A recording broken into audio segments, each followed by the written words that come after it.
મિત્રો આજે આપણે ધોરણ 8 ગણિતના પ્રકરણ 3ના નવનીત ગાલા સ્વાધ્યાય પોથીના પ્રશ્ન 1ની ચર્ચા કરીશું.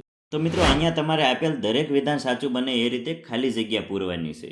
સૌથી પહેલો પ્રશ્ન છે કે ચતુષ્કોણના બહારના બધા ખૂણાઓના માપનો સરવાળો ખાલી જગ્યા થાય છે. તો મિત્રો કોઈ પણ બહુકોણના બહારના બધા ખૂણાઓ એટલે કે બહિષ્કોણના માપનો સરવાળો હંમેશા 360 જ થાય છે. માટે સાચો જવાબ આવશે 360 ડિગ્રી. આગળનો પ્રશ્ન છે કે નિયમિત અષ્ટકોણના અંદરના બધા ખૂણાઓના માપનો સરવાળો ખાલી જગ્યા થાય છે. તો કોઈ પણ બહુકોણના અંદરના બધા ખૂણાઓના સરવાળા માટે તમારે આ સૂત્ર યાદ રાખવાનું છે. n-2 ગુણ્યા 180 ડિગ્રી. અષ્ટકોણમાં 8 ખૂણાઓ હોય છે એટલે n બરાબર 8 મૂકશો એટલે સાચો જવાબ આવશે 1080 ડિગ્રી. આગળનો પ્રશ્ન છે કે 3 બાજુઓ વાળો નિયમિત બહુકોણ ખાલી જગ્યા છે. તો જેની ત્રણેય બાજુઓ અને ખૂણાઓ સરખા હોય તેવા નિયમિત બહુકોણને સમબાજુ ત્રિકોણ કહે છે. માટે સાચો જવાબ આવશે સમબાજુ ત્રિકોણ. હવે આગળ જોઈએ તો 4 બાજુઓ વાળો નિયમિત બહુકોણ ખાલી જગ્યા છે. તો જેની ચારેય બાજુઓ અને ખૂણાઓ સરખા હોય તેવા નિયમિત બહુકોણને ચોરસ કહે છે. માટે સાચો જવાબ આવશે ચોરસ.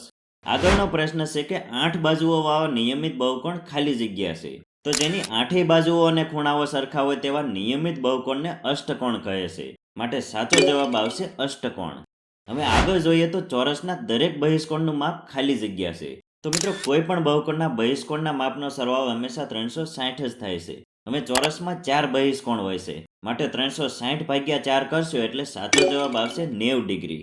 હવે આગળનો પ્રશ્ન પણ આના જેવો જ છે. અહીંયા પણ તમે 360 ભાગ્યા 4 કરશો એટલે સાચો જવાબ આવશે 90 ડિગ્રી. હવે આગળનો પ્રશ્ન પણ સેમ ટુ સેમ જ છે.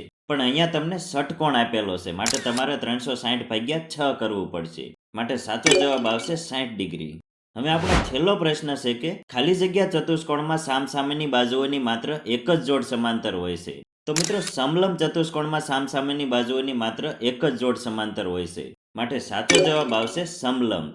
તો મિત્રો આજનો વિડીયો જોવા બદલ આપનો ખૂબ ખૂબ આભાર. મળીએ નેક્સ્ટ વિડીયોમાં. Thank you.